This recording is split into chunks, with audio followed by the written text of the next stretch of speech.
The thing that got me excited about learning how to build software was the ability to solve problems.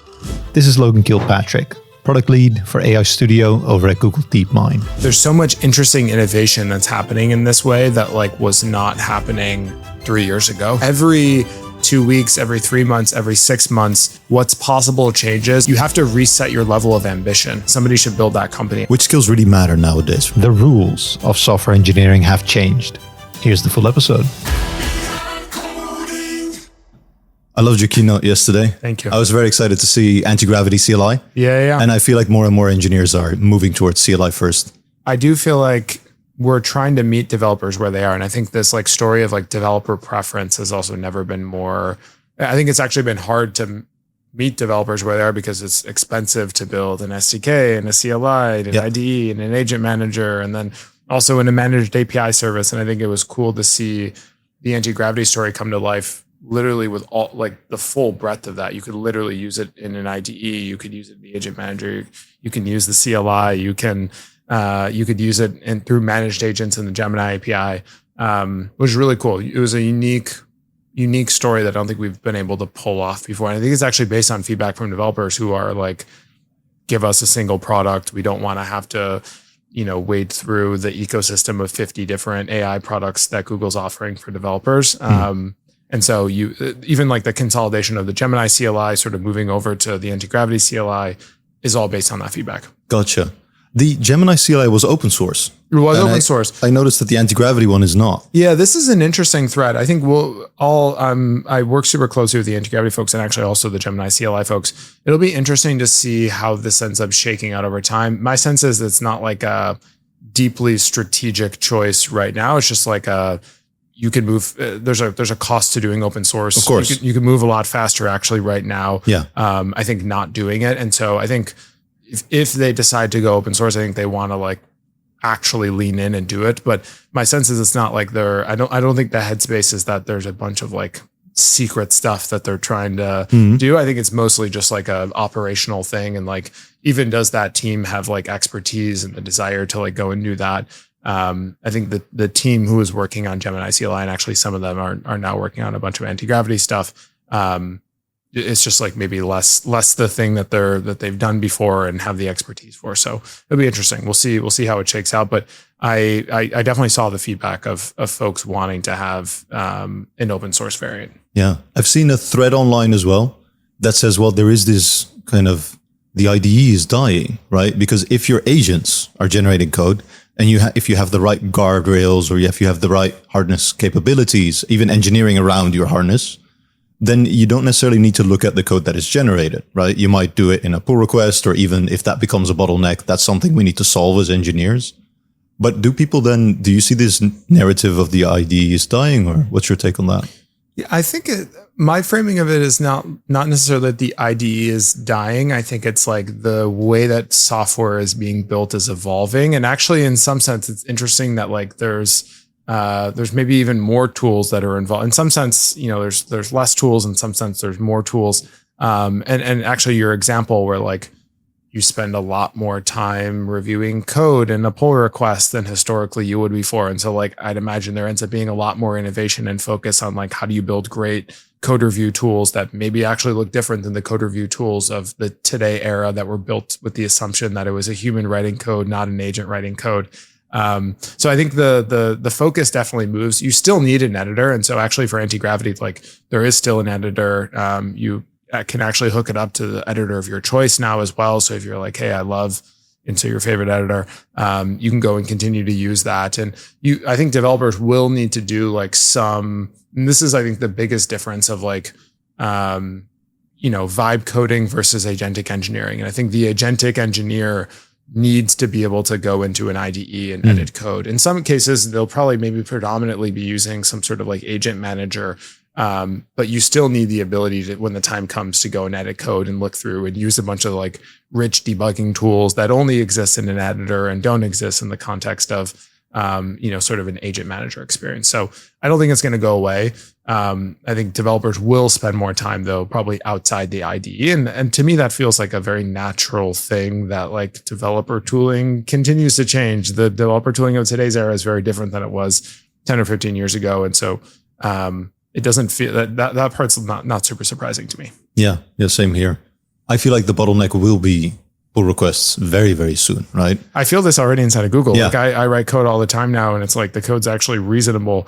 The burden is now on a bunch of engineers across Google who have to review the code that I'm writing and give feedback and all that stuff. So like I think it's quickly shifted into a bunch of different places, and I think we can speed up code review. And then actually Jeff Dean made this comment to me a couple of weeks ago, but like the burden in a lot of cases actually moved to like tool execution. And so as models get faster, or even as you sort of maybe if you had a human who could review your code right away instantly, there's still like the CI time maybe becomes, you have to run a whole set of tests, and maybe you have a lot of tests because you're a, great agentic engineer and you're being really thoughtful about it. But like that becomes the burden. So I think the burden, the sort of bottleneck actually. So the bottleneck is going to be sort of all over the place. And I think it'll actually be interesting to see how developers and how companies are measuring this, like where in the process of creating software is the bottleneck moving to. And I think Google's actually had historically a great culture and like a ton of instrumentation that helps us answer this question internally, because we want to, remove the bottleneck for engineers building software. Yeah. It's really a puzzle that it's more on my day-to-day to solve. How do we measure kind of productivity? Because that's the marketing, right? You become more effective. Engineers feel that, but the costs are also rising. That's why specifically with 3.5 Flash being very cost efficient, I was super excited. Yeah. If this is where we can go, for example, Claude Code has Opus Plan, where you reason and you create, for example, your plan in a higher end model, and then you execute in a more lightweight model. Yep. And I see the ambition with 3.5 is to just use the same model and do both. That's the goal. Yeah. I'd love feedback as far as where it lands. I think this is definitely like the first iteration of the 3.5 family. And I feel like also the first iteration where we've done this model product harness symbiosis. So like the model is being trained at the same time that we're using the harness, at the same time that we're thinking about like, how is that actually impact? There's lots of feedback historically about the Gemini models sort of like looking great on paper and not being great for real world use cases. And sort of we've taken that feedback super seriously over the last probably more than a year now, to try to make sure that they're as representative in the products themselves as they are in benchmarks. And so it's cool to see that flywheel actually spinning now and all the progress happening. Yeah. For me, at least in my community, for the engineer that's listening, for example, it could be someone that is very on the higher end, but it could also be someone that's kind of not even dabbled their feet in there. And skills are evolving. For the person that's listening, which skills really matter nowadays from your perspective? It's a good question. I think it depends what you want to do, and like what your actual job is. I think there's definitely like evergreen skills. I mean, I think taste I think is important. If you're an engineer who can sort of see a user bug reported and know like, oh, this is how I should go and solve that problem, and this is how I should get my agent to solve that problem, whatever it is. I think there's alpha in that, because I think there's so much software to be built that as much as engineers can sort of take the burden of building that software and just go and run with it. I think so much of and actually, again, this is like goes back to measuring like where are the bottlenecks. So much of the bottleneck is in this like human communication loop that happens. Like someone reports an issue or says they want X, Y, and Z feature. There's this like long ping pong game of humans talking about the something before somebody makes a plan and then actually goes and builds it and then brings it to users. And like most of the ping pong, probably in some cases it's really useful. And like the taste aspect is like knowing when you need to play ping pong. And if you sort of know in a lot of cases and you have a high degree of accuracy of knowing when you need to play ping pong and knowing when you don't need to, it speeds up the process so much. And there's like a huge amount of alpha in being able to do that. And like actually the best sort of engineers I work with have a great sense of being able to answer that question. Yeah, I like that a lot. I wonder how long it takes to kind of develop this taste. If you start out or if you're already here, kind of working with agentic tooling, because it is I think it's a loss in kind of productivity initially, right? It's whenever we try something new, there's an investment there. Yeah. And the payoff could be 3 months, it could be 6 months. It really depends also on the curiosity and the eagerness and the drive. but it varies. What is like the minimum investment that you think people should do? Yeah, it does. It varies. And I think it also varies depending on what your team has done to set up. And so I think we've had a lot of conversations with the AI Studio engineering team as an example. And one of the conversations, and I told the engineering team this, I was like, hey, I want to do the minimal amount of setup humanly possible to get like full context of all of the engineering information that I need for my agent to go and make a bunch of changes in the AI Studio code base. And they were like, yep, okay.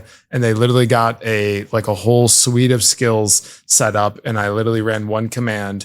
And then I had as much content. My agent had as much context as every engineer on the team should have. Not fully, of course. It's definitely lossier.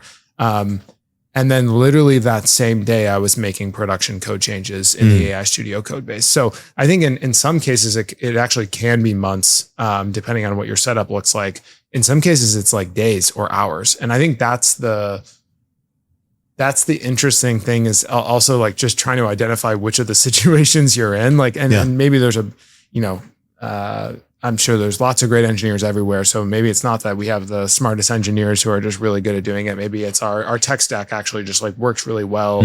We already had agent rails, we had the governance structure set up so that we could do the things we needed to add the AI tooling we actually wanted. And maybe that's harder at other companies. But it could be, the best case is like literally hours where you're able to like actually get that. And I felt that as somebody who was doing a ton of software engineering work, before I joined Google on the product ladder originally, and like actually stopped doing a lot of engineering work because 2 years ago it was really like Google's internal infrastructure is actually really different than the rest of the world's developer infrastructure. And sort of the learning curve is really hard. It's sort of a lot more difficult to use some of the tools because they're designed to scale to like billion user products. And even if you're not using a billion user product, it's sort of difficult. And this AI coding era has like brought me back into like making real production software changes, which I've appreciated so much because I'm a software engineer and I love building software. So I think in that sense I got lucky, but it's been cool to see it happen. And again, the best case is like literally they built the skills that day and I was able to benefit from them and start sending code changes. Yeah. The best engineers that I know, the organization trusts them with kind of overarching ventures, right? Yeah. Bigger changes across multiple teams. So the ability to fly in a team, kind of do your research or make impact is incredibly valuable. I think we give those stakes when the stakes are high to the best engineers we have within organizations. 100%. And then part of that, for me, something I've been recently thinking about is going to be agent experience. So within a code base or within a team, can we measure some form of agentic experience, right? If I come in and I have my stack, how well can I indeed familiarize myself and what in the repository allows for that? To be able to be productive quite quickly. I framed this to our team as I was thinking about this, and I'm curious actually what others think, and I would love to. I'll read the comments on this video and see what people's reaction is to this. But around sort of this like idea of like code test coverage has existed for a long time. You actually want the same thing for agents. It's like agent coverage, like how much context, how can you measure the amount of context that your agent has on the systems that it's orchestrating over? The impressive thing is oftentimes these models can like do a bunch of really, really smart things without having any of that context. But if you give it the context, here's why this system was built this way. Here's, the chat threads where the engineers talked about, the design trade-offs or the meeting notes from the design review for this UI feature. So you have that context. The more of that context and the more coverage that exists for the actual software, the faster you can run. And the best case is you actually need a system that's like continually updating that context that's being created about the software. And I think I don't think there's a ton of startups thinking about this, but it's an interesting area of like, somebody should build that company. I feel like it'd be very interesting. And it needs to live in the code too. That's the other thing. Cause the agent needs to go, I think it needs to actually go there. And like one really quick example of this is like, as agents go and create more software, the artifact in anti-gravity, and we use anti-gravity internally and I use it outside of Google too. The artifact that gets created is like this plan and this walkthrough and all this like checklist of like, here are the 50 things I did. Here are the tests that I ran. When you actually commit the code, all that goes away. So like as somebody reviewing even going back to like, where does the bottleneck move to? The code review process looks completely different than the fact that I just created all these artifacts that actually show the proof of work is now different. The proof of work for developers used to be creating code, passing the set of tests that were running at CI, and then that was like sort of it. And I think the proof of work is now different because the bottleneck is not creating code. Yeah. I've seen people experiment with spec-driven development frameworks where they then, in the end, they trust the process and the guardrails they've built around not just agent, but also built around the harness capabilities specifically, making it explicit, some of the things they want. And then in the reviewing the spec that is then also committed as part of the change, which I think is fascinating. I love it. I feel like it's my main takeaway is like there's so much interesting innovation that's happening in this way that like was not happening 3 years ago. Yeah. I feel like we all sort of like were, this is how software gets built. Whatever the way is that the company was operating, that's how software gets built. And I feel like now that there's so much disruption happening, people are like, oh, let's try 10 different things and we'll see. And like, maybe it is spec-driven development. That's going to be the thing. Maybe it's something else. So it's cool to see the level of experimentation. I have so much fun just like reading about what teams and companies are doing to try out things. Yeah. I feel like a kid in a candy store. Yeah. And like you, like a couple of years ago, I was responsible for product. I always wanted that role, being responsible more from a vision, more high over perspective.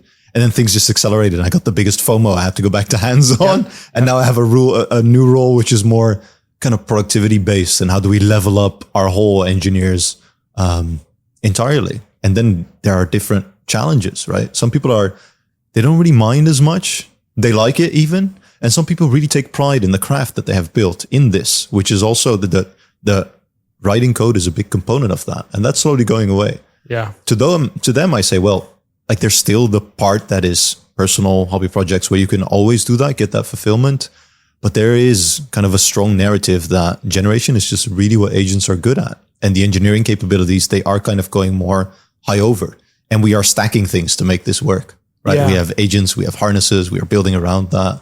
So it's a fascinating time. It is fascinating. I feel this myself too. I used to get, the thing that got me excited about learning how to build software was like the ability to solve problems. And I think if I go back to, like computer science education, I think like independent of like clicking a bunch of keys on a keyboard is about sort of like a way of it's like a way of seeing the world. Actually, I draw this analogy to like the legal system. If you haven't studied the legal system and like have a deep understanding of how law works, you see the world in a way that like, oh, there's a bunch of laws in a vacuum and maybe I follow a speed limit here and there and I have to pay my taxes. Otherwise something's going to happen. But you sort of don't have this depth of appreciation of like, actually, how do all these complex systems work? I think about, and when you have that appreciation, you go about the world in a specific way. You see the world in a specific way. Software is the same thing. I think like because I study computer science, because I understand how systems work, I see the world in a specific way. The fact that now today I'm not the one who's like typing the keys, I think doesn't actually diminish the fact that there's alpha in seeing the world in that way in a lot of cases. And so the abstraction layer changes, but actually the skill of solving problems and actually very, very acutely, like the art of building software is the art of, the code doesn't run. There's a problem. There's a bug, this thing. It's like almost like a building resilience in software engineers who are like trying to tackle all these really complicated problems and thinking about things in an interesting way. It's like the art of thinking, the art of, again, solving problems.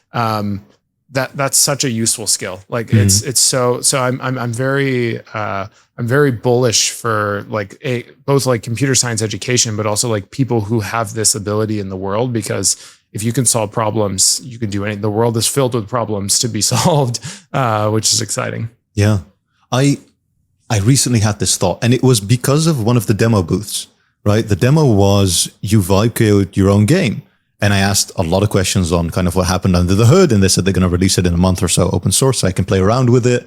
But in essence, I could just put my thoughts on paper and a game rolled out. It took a little bit of a back and forth, but the outcome was there. And then I felt this kind of like, I'm happy with how my career flew. I'm happy with where I'm at now.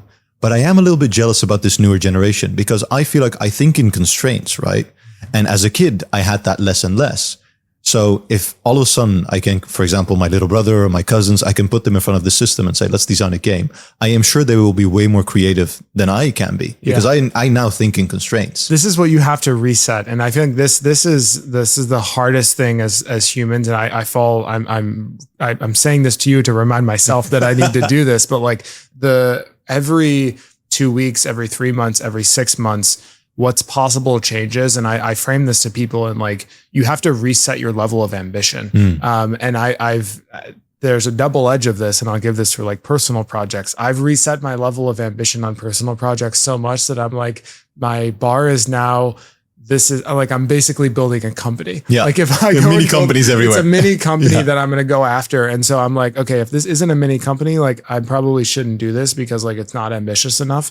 But like that is the level of ambition that I think you can actually have. And like the crazy thing is I was always personally somebody who like wanted to, who like you, I'm sure, who's like wanted to be able to build something ambitious. And I was like, I just couldn't, like, I never had enough time. I couldn't actually, I wasn't good enough software engineer. I didn't have the right team, whatever it was. And that's now completely changed. And it is like, it feels very empowering. Yeah. For me, the thing that will give people an edge, right? All of a sudden, if you're looking for a job or you're looking to level up specifically, a portfolio right now doing really cool things is what will give you an edge. I feel like more easily a foot in the door. Do you also see that from a hiring perspective or the things you've been involved in? Yeah, I love this proof of work setup, which has always made hiring a little bit easier when you have this proof of work. And I think like actually open source historically, to the original thread of our conversation, I think is what was always a great example. That's why I loved the open source community and why I spent like so much of my early career doing open source, because it was permissionless in many ways. Like getting a job is like, or an internship, your first internship doing software engineering is like convincing someone to let you change, to like contribute to their code base. And the coolest thing in the world is open source. I could just show up to anyone's code base and ideally in a non-annoying way, like contribute something meaningful and actually become a part of this thing without needing them to like hire me. And I still think that's like such an empowering force. And now it's even more significant than that, is like, I don't even need to go to you still could go to an open source project, but like you can actually just go build the project yourself. And like, you could be in the driver's seat of the whole thing and the story and the narrative and the problem you want to solve and the way of, bringing that thing to the market. It's very interesting to see that transition. And it does feel empowering. Yeah. The how you do that for me is incredibly crucial, right? Because I feel like I learn a lot from it, but I'm so curious. Like I want to know intricacies and I ask questions, and that's where I get my knowledge. You can also just go autopilot. Then you build something, you don't know what it is. You can go autopilot. And then there's the best quote, the quote of the era, which I'm going to get on a t-shirt or something, or put up in a poster. We'll end with that. The best quote of the era. Poster in my room, which is sort of, you can outsource intelligence, but you can't outsource understanding. And so there's so many things. There's nuance of a line to walk of, in what cases, what can you build where like it's actually fine to outsource both of those. But like you go and build a product and you put real users and then you don't understand how it works. Like it's probably a recipe for bad things to happen. So you could, take advantage of the fact that you can outsource intelligence, don't outsource understanding. I think there's a ton of alpha still in that. Logan, thanks so much for coming on. This was a blast. Thank you for coming to IO and having this conversation. Thanks for having me, man. This was a blast. I love it. Cool. That's it.